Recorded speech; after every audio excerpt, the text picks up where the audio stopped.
Tuhan berfirman kepada Musa dan Harun, "Berbicaralah kepada orang Israel dan katakan kepada mereka, apabila aurat seorang laki-laki mengeluarkan lelehan, maka najislah ia karena lelehannya itu. Beginilah kenajisannya berhubung dengan lelehannya itu. Bila auratnya membiarkan lelehan itu mengalir, atau bila auratnya menahannya sehingga tidak mengeluarkan lelehan, maka itulah kenajisannya. Setiap tempat tidur yang ditiduri orang yang mengeluarkan lelehan itu menjadi najis, dan setiap barang yang didudukinya menjadi najis juga. Setiap orang yang kena kepada tempat tidurnya haruslah mencuci pakaiannya, membasuh tubuhnya dengan air, dan ia menjadi najis sampai matahari terbenam. Siapa yang duduk di atas barang yang telah diduduki oleh orang yang demikian haruslah mencuci pakaiannya, membasuh tubuhnya dengan air, dan ia menjadi najis sampai matahari terbenam. Siapa yang kena kepada tubuh orang yang demikian haruslah mencuci pakaiannya, membasuh tubuhnya dengan air, dan ia menjadi najis sampai matahari terbenam. Apabila orang yang demikian meludahi orang yang tahir, haruslah orang ini mencuci pakaiannya, membasuh tubuhnya dengan air, dan ia menjadi najis sampai matahari terbenam. Dan setiap pelana yang diduduki orang yang demikian menjadi najis. Setiap orang yang kena kepada sesuatu bekas tempat orang tadi menjadi najis sampai matahari terbenam. Siapa yang mengangkatnya haruslah mencuci pakaiannya, membasuh tubuhnya dengan air, dan ia menjadi najis sampai matahari terbenam. Dan setiap orang yang kena pada orang yang demikian, sedang orang ini tidak mencuci tangan dahulu dengan air, haruslah mencuci pakaiannya, membasuh tubuhnya dengan air, dan ia menjadi najis sampai matahari terbenam. Kalau orang itu kena pada belanga tanah, itu haruslah dipecahkan, dan setiap perkakas kayu haruslah dicuci dengan air. Apabila orang yang demikian sudah bersih dari lelehannya, ia harus menghitung 7 hari lagi untuk dapat dinyatakan tahir, lalu mencuci pakaiannya, membasuh tubuhnya dengan air mengalir, maka ia menjadi tahir. Pada hari yang ke-8, ia harus mengambil 2 ekor burung tekukur atau 2 ekor anak burung merpati dan datang ke hadapan Tuhan ke pintu kemah pertemuan dan menyerahkan burung-burung itu kepada imam.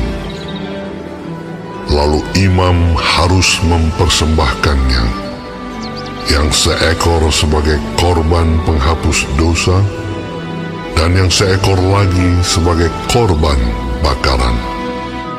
Dengan demikian, imam mengadakan pendamaian bagi orang itu di hadapan Tuhan karena lelehannya. Apabila seorang laki-laki tertumpah maninya, ia harus membasuh seluruh tubuhnya dengan air, dan ia menjadi najis sampai matahari terbenam. setiap pakaian dan setiap kulit yang kena tumpahan mani itu haruslah dicuci dengan air dan menjadi najis sampai matahari terbenam. Juga seorang perempuan, kalau seorang laki-laki tidur dengan dia dengan ada tumpahan mani, maka keduanya harus membasuh tubuhnya dengan air, dan mereka menjadi najis sampai matahari terbenam. Apabila seorang perempuan mengeluarkan lelehan, dan lelehannya itu adalah darah dari auratnya, ia harus 7 hari lamanya dalam cemar kainnya, dan setiap orang yang kena kepadanya menjadi najis sampai matahari terbenam. Segala sesuatu yang ditidurinya selama ia cemar kain menjadi najis, dan segala sesuatu yang didudukinya menjadi najis juga. Setiap orang yang kena kepada tempat tidur perempuan itu haruslah mencuci pakaiannya, membasuh tubuhnya dengan air, dan ia menjadi najis sampai matahari terbenam. Setiap orang yang kena kepada sesuatu barang yang diduduki perempuan itu haruslah mencuci pakaiannya, membasuh diri dengan air, dan ia menjadi najis sampai matahari terbenam. Juga pada waktu ia kena kepada sesuatu yang ada di tempat tidur atau di atas barang yang diduduki perempuan itu, ia menjadi najis sampai matahari terbenam. Jikalau seorang laki-laki tidur dengan perempuan itu dan ia kena cemar kain perempuan itu, maka ia menjadi najis selama 7 hari, dan setiap tempat tidur yang ditidurinya menjadi najis juga. Apabila seorang perempuan berhari-hari lamanya mengeluarkan lelehan, yakni lelehan darah yang bukan pada waktu cemar kainnya, atau apabila ia mengeluarkan lelehan lebih lama dari waktu cemar kainnya, maka selama lelehannya yang najis itu, perempuan itu adalah seperti pada hari-hari cemar kainnya, yakni ia najis. Setiap tempat tidur yang ditidurinya, selama ia mengeluarkan lelehan, haruslah baginya seperti tempat tidur pada waktu cemar kainnya, dan setiap barang yang didudukinya menjadi najis sama seperti kenajisan cemar kainnya. Setiap orang yang kena kepada barang-barang itu menjadi najis, dan ia harus mencuci pakaiannya, membasuh tubuhnya dengan air, dan ia menjadi najis sampai matahari terbenam. Tetapi jikalau perempuan itu sudah tahir dari lelehannya, ia harus menghitung 7 hari lagi. Sesudah itu barulah ia menjadi tahir. Pada hari yang ke-8, ia harus mengambil 2 ekor burung tekukur atau 2 ekor anak burung merpati dan membawanya kepada imam ke pintu kemah pertemuan. Imam harus mempersembahkan yang seekor sebagai korban penghapus dosa dan yang seekor lagi sebagai korban bakaran. Dengan demikian, imam mengadakan pendamaian bagi orang itu di hadapan Tuhan, karena lelehannya yang najis itu. Begitulah kamu harus menghindarkan orang Israel dari kenajisannya, supaya mereka jangan mati di dalam kenajisannya, bila mereka menajiskan kemah suciku yang ada di tengah-tengah mereka itu. Itulah hukum tentang seorang laki-laki yang mengeluarkan lelehan atau yang tertumpah maninya yang menyebabkan dia najis. Dan tentang seorang perempuan yang bercemar kain, dan tentang seseorang, baik laki-laki maupun perempuan, yang mengeluarkan lelehan, dan tentang laki-laki yang tidur dengan perempuan yang najis.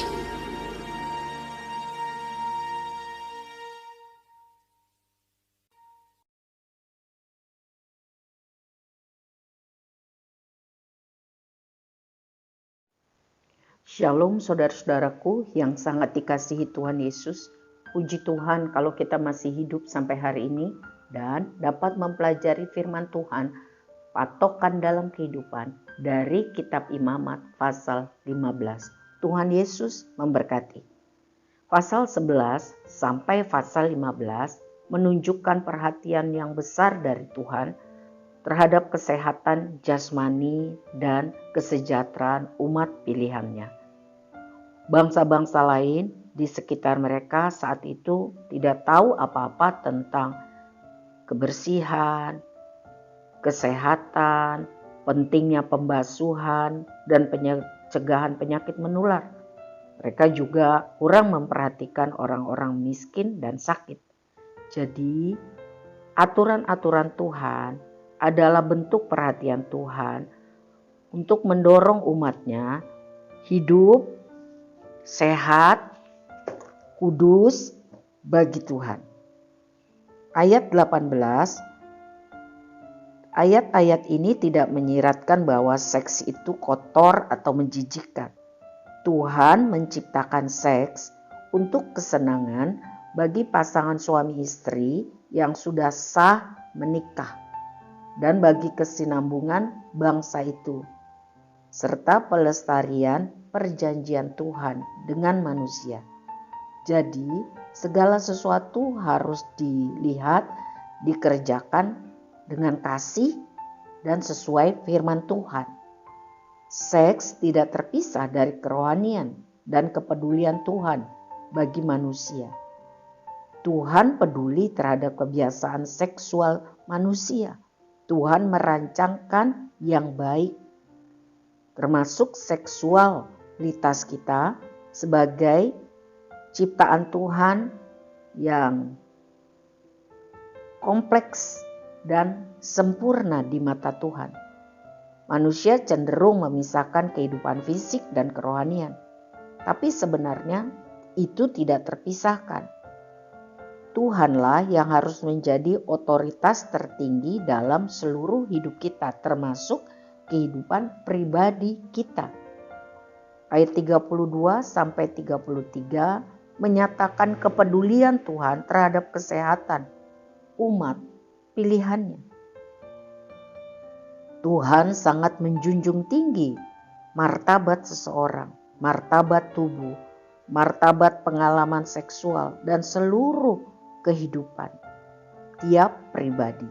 Perintah Tuhan memanggil bangsa pilihannya untuk menghindari praktek-praktek hidup yang tidak sehat, supaya bangsa pilihan Tuhan, orang pilihan Tuhan hidup sehat. Jadi Tuhan mengatur dengan aturan-aturan yang praktis. Contohnya mencuci, itu adalah sarana yang Tuhan perintahkan supaya tubuh bersih sehingga sehat. Tindakan penyucian atau pembersihan adalah cara yang Tuhan perintahkan untuk memelihara martabat rohani juga. Ribuan tahun sebelum munculnya epidemi AIDS, perintah Tuhan telah melindungi orang-orang dari bahaya yang diketahui ataupun yang tidak diketahui atau yang belum diketahui. Hal ini menunjukkan bahwa Allah sangat menghargai, sangat mengasihi manusia. Dan Allah menganggap penting penghargaan yang tinggi terhadap seks dan seksualitas yang sehat. Sekarang ini seks telah diturunkan derajatnya melalui banyak cara, antara lain melalui pengungkapan media yang vulgar.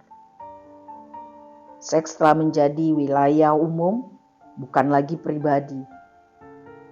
Sebagai orang pilihan Tuhan, anak-anak Tuhan Yesus, saya dan saudara dipanggil untuk memberi penghargaan yang tinggi terhadap seks dengan cara hidup sehat, hidup baik, dan memelihara kesucian menurut patokan firman Tuhan.